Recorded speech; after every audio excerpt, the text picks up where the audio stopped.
Are you ready to uplevel your sales game? Well, here is a gift for you. It is the Mastering the Sales Conversation mini training.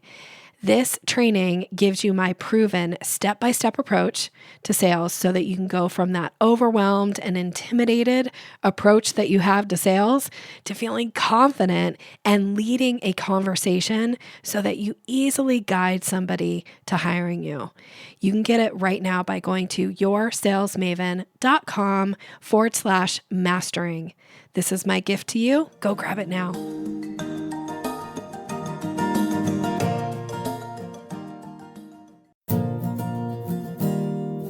Do sales conversations make you feel awkward or pushy? It's time to ditch the outdated salesy strategies. Your guide, Nikki will show you how to combine kindness with selling skills to meet your prospects where they are, and in the process, how to uplevel your influence and income. Learn how to earn business easily and effortlessly. Here's Nikki. Welcome, and thank you for listening to the Sales Maven Show. I'm your host, Nikki Rausch, your own personal sales maven, here to offer you tips and strategies and techniques to master your sales conversations. Today's episode is an on-air coaching call with one of our brilliant, amazing society members, Melissa Spaulding. Welcome to the show, friend. Hi, Nikki. Thanks so much for having me. I'm so excited to have you here. Will you share a little bit about yourself and your business so everybody will get to know you a little bit before we dig into the coaching piece? Sure. So I am a wife, mama of two, and a licensed clinical mental health counselor. I'm also the owner of Guided Wellness Counseling, which is a therapy practice for ambitious women who are seeking to overcome their depression, anxiety, trauma, whatever kind of pain they're having in their life. Such an important thing. I love that you work specifically, or that you focus specifically on working with women. How long have you had your practice? So I've had my practice for the last 5 years, and we've been a group for the last 3. And how is that going? It's fantastic. I love that I can create a team of women who want to serve women's mental and emotional health. I think our mission at Guided Wellness is really based on 2 things. One is that secrets make us sick, and shame gets passed from generation to generation. And so me and my 2 co-therapists, we are all in this together to tell our community that we can talk about anything. We can talk about absolutely anything, and there's no feeling too big that we can't work our way through. That just gave me butterflies in my stomach hearing you talk about your mission and how important that is. And this idea of secrets make us sick and shame is passed from generation to generation. And at some point, do you want to be the catalyst to stop passing? And therapy, getting counseling is such a great way to do it. I personally have been in counseling for the last few years, and it has been such a game changer. I can't even say the amount of assistance, awareness, support that it has provided. I'm so grateful to it. And specifically to the people who I've worked with these last couple of years who have helped me through some things. Are you pretty much just working locally with clients, or can anybody reach out and get support from you? So licensed mental health professionals are licensed by state, and me and my clinicians are licensed in the state of Utah, so we can only work with women in the state of Utah, which makes our business unique. Mm-hmm. Or makes the profession unique. We don't have global or multi-state reach unless we choose to pay for those licenses. Okay. But anybody in the whole state of Utah could reach out. Anybody in the state of Utah. Yep. Doesn't have to be St. George, Utah. There you go. That was going to be my next question, is where specifically in Utah? So St. George. Okay. Mm. Awesome. And what would you say is one of the biggest, or if you feel comfortable sharing, what do you think is the thing that when a woman is experiencing X, that is the perfect ideal time for them to seek this type of support? I think as soon as a woman realizes it's affecting her quality of life, that's the time. Because we all have stress.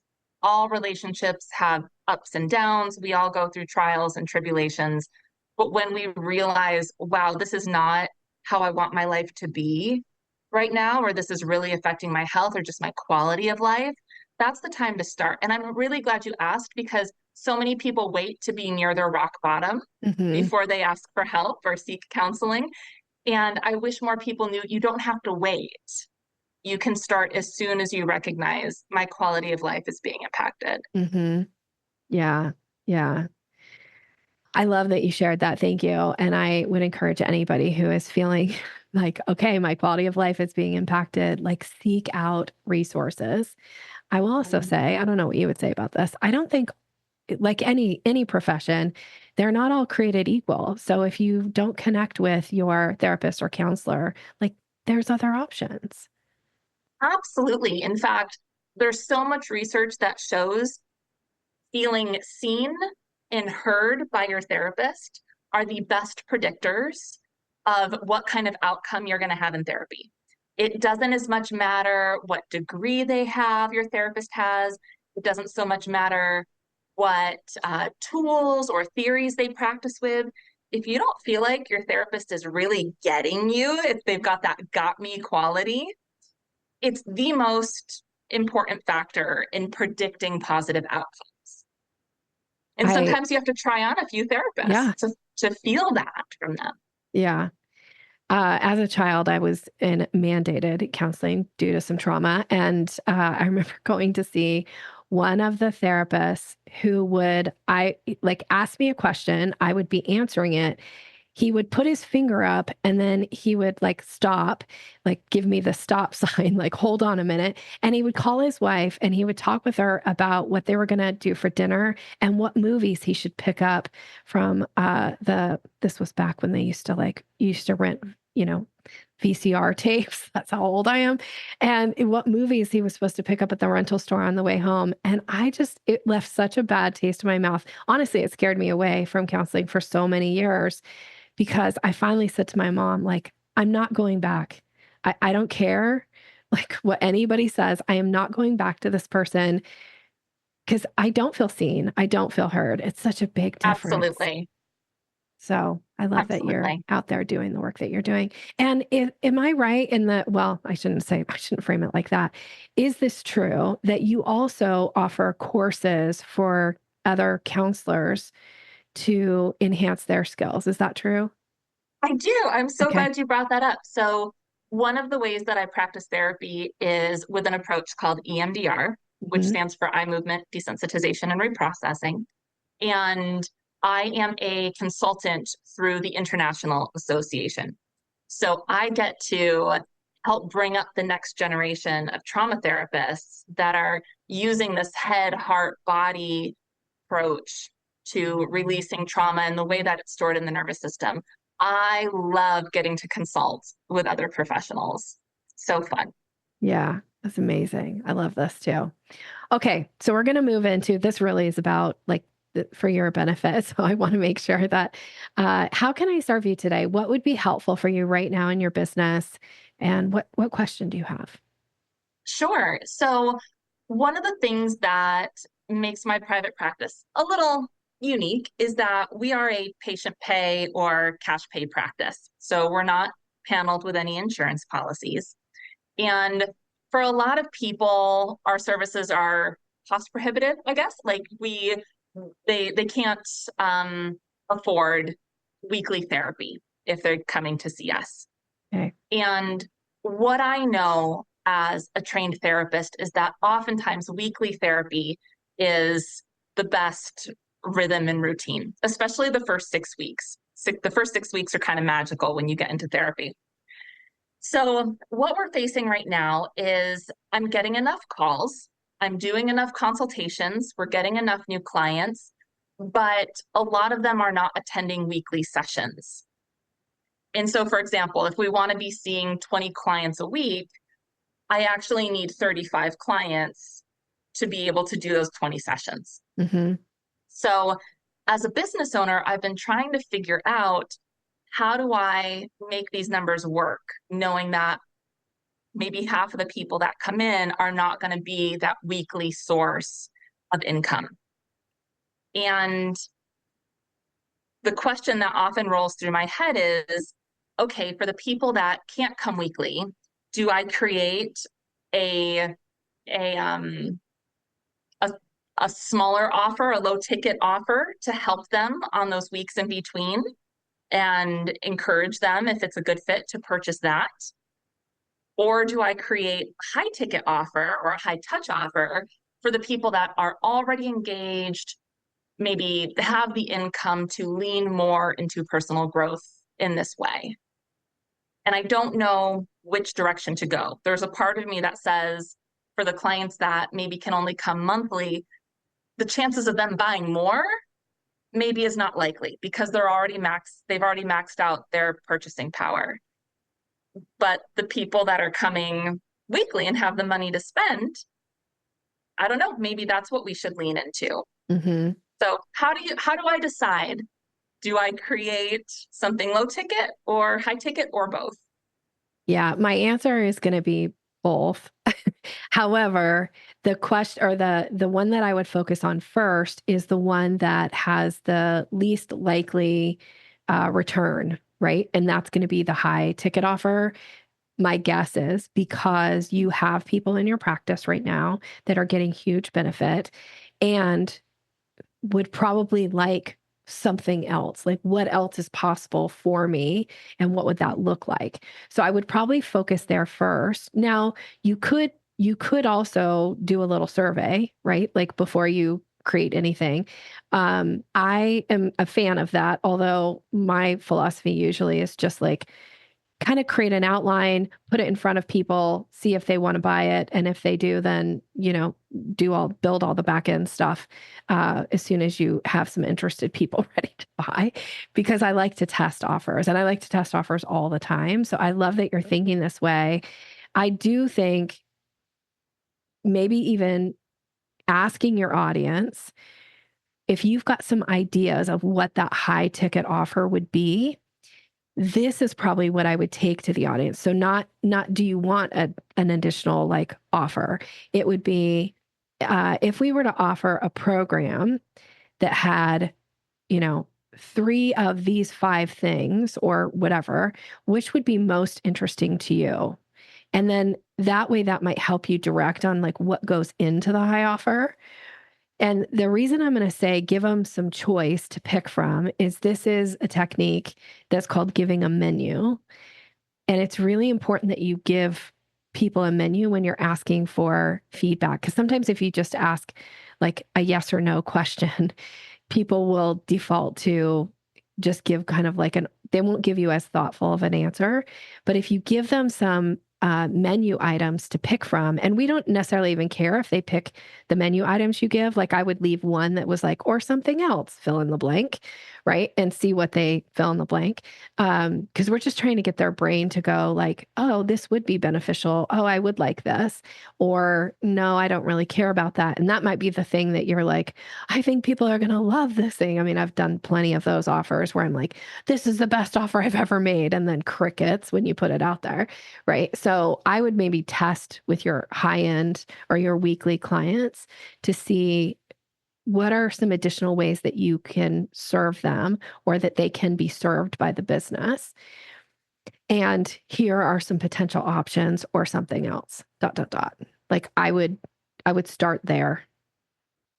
Yeah. Now, for your clients that are coming, more sporadically, that can't really swing the weekly, the having some other kind of way to support them in between sessions.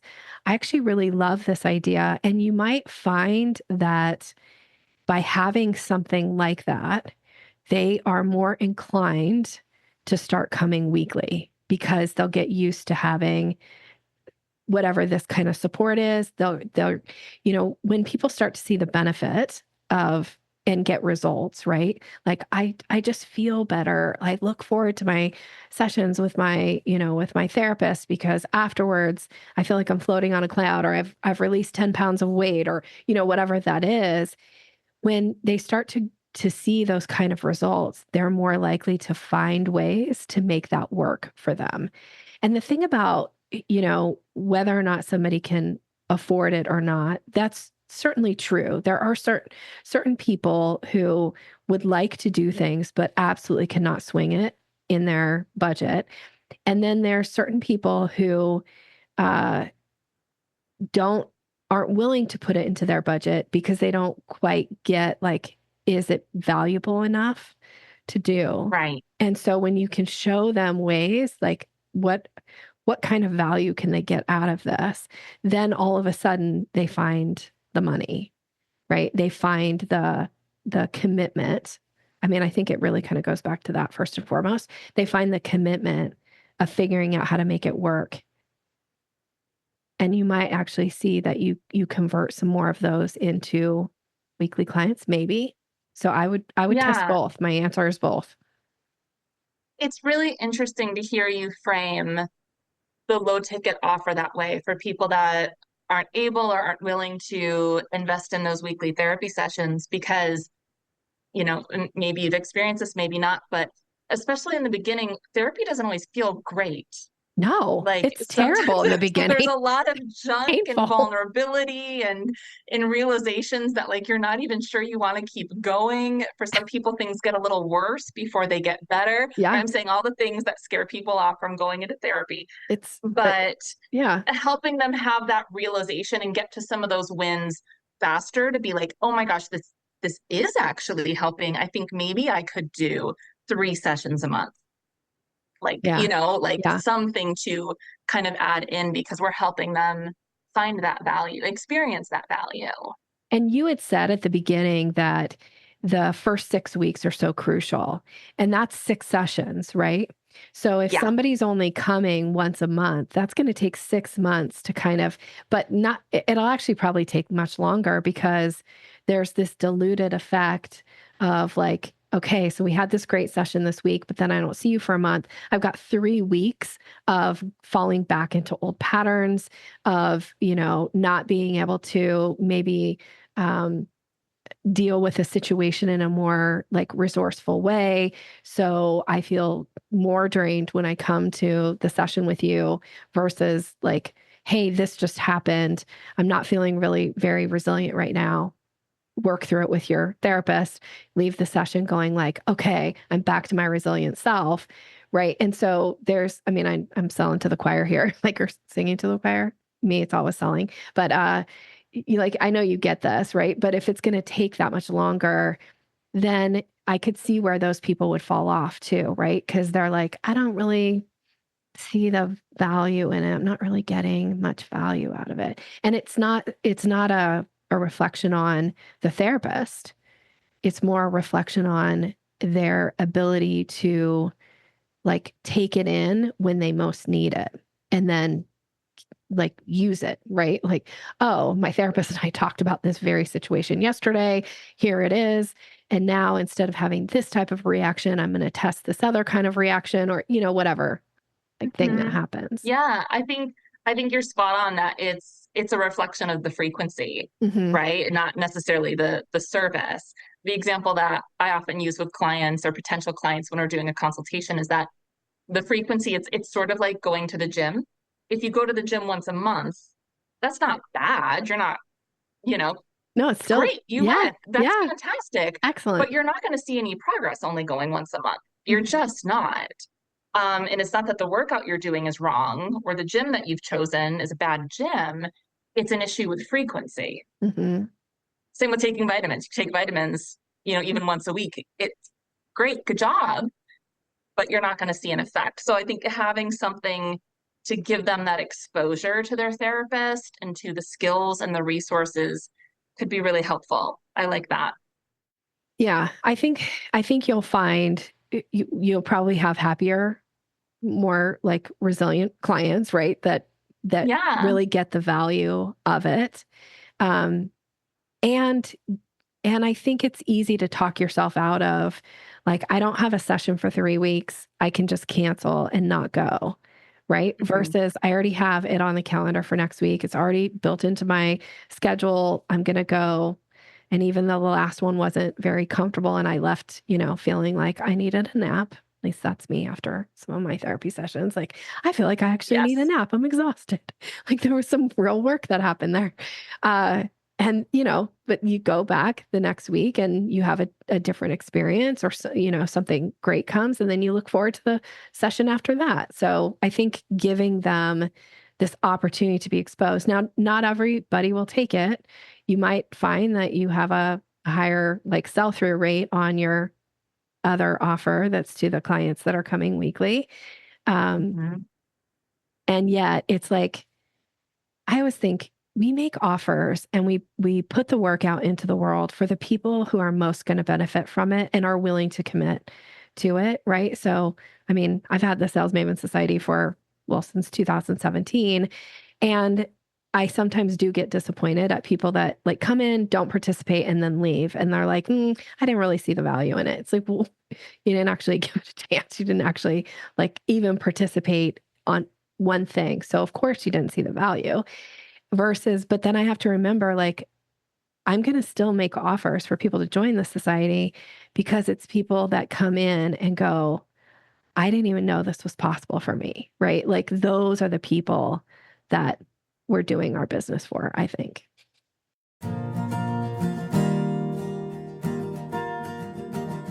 Do you know how to recognize and act on a buying signal? I have a gift that is going to teach you these 17 buying signals so that you're ready when you get them to take action and move somebody to the next part of the sales conversation. You can get this right now by going to yoursalesmaven.com/Maven. Go grab it now.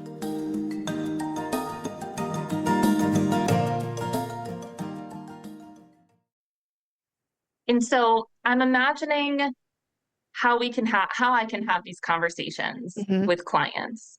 And what I'm thinking of right now is all of our clients are on an email list so that we can keep them up to date with workshops or courses that we're doing. So I'm thinking I could potentially do a survey to the email list that they can click to and all those things. I know I'm more likely to click a button that says take this 3-minute survey than I am to reply to an email. Um, Absolutely. Me too. okay. And then I could also be asking clients in session Yes. or ask them to complete a worksheet real quick, just check these boxes. Yeah. Any other ideas on how I can survey clients to get a feel for what they would want? Um, let's see. Well, I mean, the three that you have right there are pretty fantastic. You could offer, I mean, it depends on how much you want to do it, but you could offer some incentive to entice people to give candid feedback. Um, I did a survey a couple months ago now, maybe. And I worked with an expert on it, and she was phenomenal and designed it for me. And, we figured out the questions and stuff. But uh, it was a big process, and it was a big investment. Because it was such a big investment, I actually gave away $500 Amazon gift cards. So I was willing to spend $500 more on top of what I had already spent, which is a lot more than that. But with that in mind, we did get some really great participation, and the feedback that came from it was eye-opening. I thought, like, in some areas, I was like, I have this perception of what people are wanting and what they value. And then we got this feedback, and I was like, what now? Because actually, the biggest awareness that came from it was people often commented on this thing. So I assumed that was what they found to be most valuable. But when given them a menu as to what they found to be the most valuable, that was the least chosen option, or it was the last. I think they could order them. So it was like, Yeah. in order of importance, like 1 to 5. And the thing that people often comment on is the one in the survey they said number 5 to, like the least important of the 5. So not saying it's not important, it's just Mhm. not as important as the other 4. It was such a huge, like, what now? Like, it completely shifted. It actually changed the way we market. It changed the messaging on the sales page. It changed the messaging that goes out, all just based on that, like, feedback. So that's me saying to you, you really do want to get if you're going to do it well and do it right, and incent people to give feedback and honest feedback. Now, they could fill it out anonymously, which is totally fine too. And a couple people did, because I think probably because they had something that wasn't as positive to say. They're like, maybe I don't want Nikki to know who I am. Actually, I never saw any of the people's names for any of it. That was part of the agreement.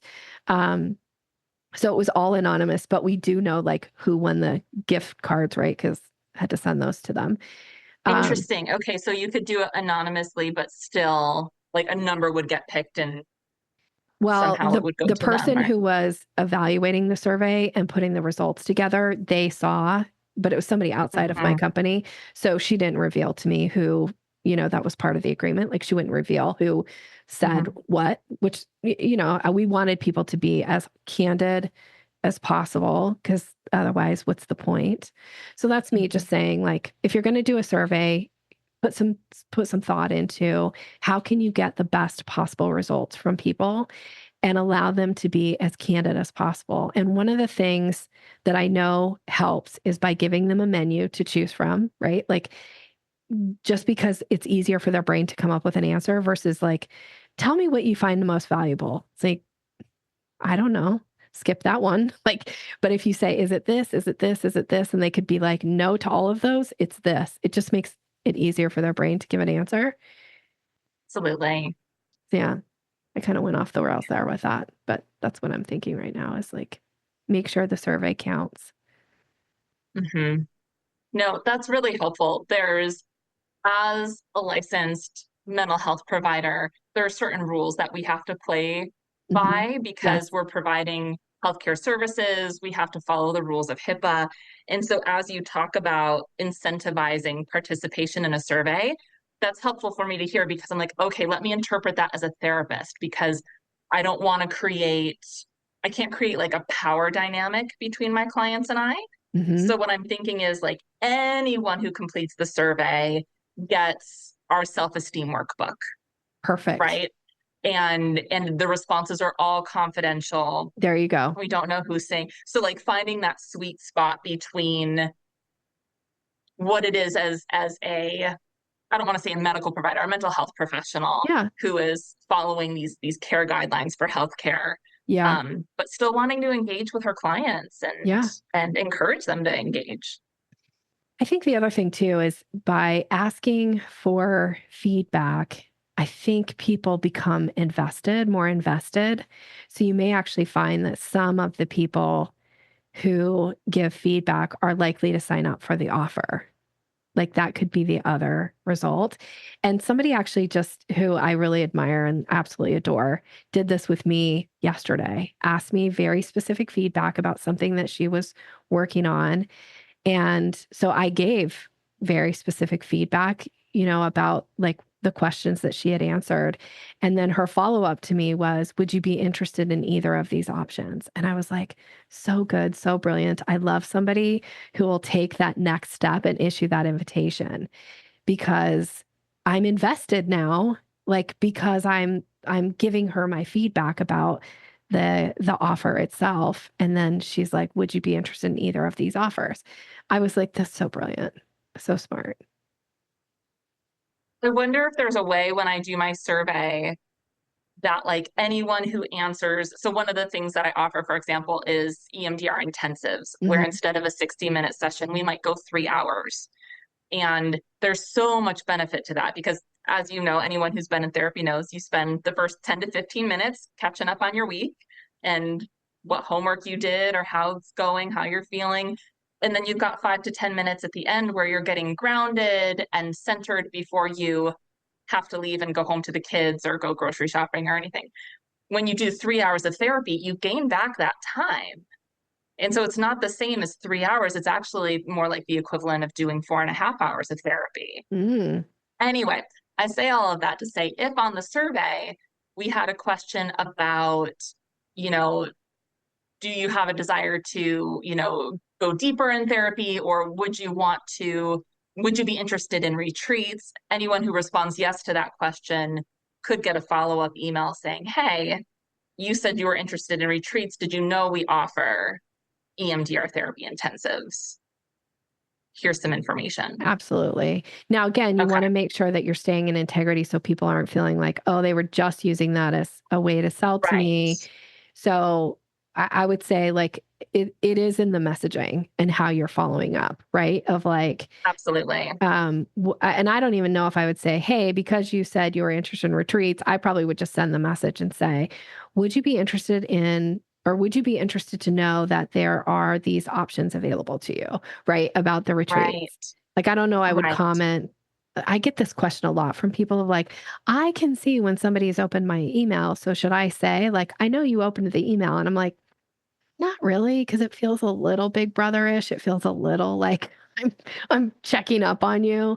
So I always think like, I don't know if you need to actually put that in the message. So the messaging would be important. Absolutely. Yeah. Okay. Yeah. I love it. All right. You're going to go create some offers. I am. I'm excited for you. Thank you, Nikki. And I just want to say real quick, I really appreciate having the chance to talk to you about this because therapists, I know we're not the only professionals to go through this, but we're not taught how to talk about money. Therapists kind of land between this, like, it's a calling and it's a privilege to get to do this work, and it is, but it's also a business, and we have to be able to talk about making money, and money comes from people purchasing what we do. That's right. And there's a lot of ick in the therapeutic community talking about how do you get clients and what are your prices, and people don't want to talk about that when someone's coming in and a loved one has died, Yeah. or it's a difficult thing to talk about for many therapists. So I'm glad that you're here and the community is here to help us. Thank you. And I would say I'm really grateful that you're willing to step outside of the like, it doesn't have to be icky. We can actually have these conversations and we can find ways to make a bigger impact in the world. And that's really how I think about it is like, you are still being of service, you are there to serve. And it's just making it easier to serve the people who will most benefit from working with you Absolutely. when you get better at this stuff. So I love this. All right. So as we wrap up, I like to end with a couple questions. And I know I told you I was going to ask a different question today. So if you're willing, my question for you, first and foremost, is what is one skill you learned from being in this society that has benefited your business? So I thought I knew my answer, but I'm going to change it. Okay. So the biggest thing, and I still am learning this every time, but when I offer a workshop or I'm providing some sort of service, I've learned from you in the community that I'm not telling people what I'm going to teach in the workshop. I'm telling them what they're going to receive. So it's not like I'm going to teach you coping skills. It's you'll be able to relax deeper. Yes. And so finding that balance, because of course, as the provider, I'm really focused on what the heck I'm going to teach. Yeah. But as consumers, we want to know what we're going to get. That's What right. am I going to walk away with? And so I'm always working on that. I love that. I love that you're got that. That's, that even if it's a work in progress, I love that you have awareness around it. That's huge. Okay, so last question for you is how can people get a hold of you if somebody is listening and they're in Utah and they would like some support, or if they're in St. George specifically and would love to come and work with you? What's the best way to get in touch? Best way to get in touch is our website, which is www.guidedwellnesscounselingut, like short for Utah. Yeah. So guidedwellnesscounselingut.com. That's a great place to learn about our services, my team, what we offer, how to start with a free consultation. And they would do that with me personally. They'll hear my voice. I do all the consultations. But if someone is out of state and they're just looking to feel inspired or have a laugh or practice some really amazing affirmations, they can find us on Instagram at Guided Wellness Counseling. Perfect. Thank you so much.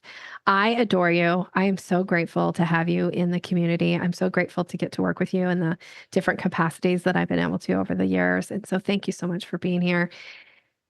I just think you're amazing. Thanks, Nikki. Thank you. And for you, the listener, thank you for being here, for being the fly on the wall. I hope that this episode inspired you and or gave you a little nugget of something that you can go and implement into your business and see success. I'd love to hear what that nugget was, if there was one for you. And otherwise, I just wish you continued success in all you're doing. Talk to you again soon. Thanks for listening to Sales Maven. Visit us online at yoursalesmaven.com/maven for more resources to boost your confidence and skills.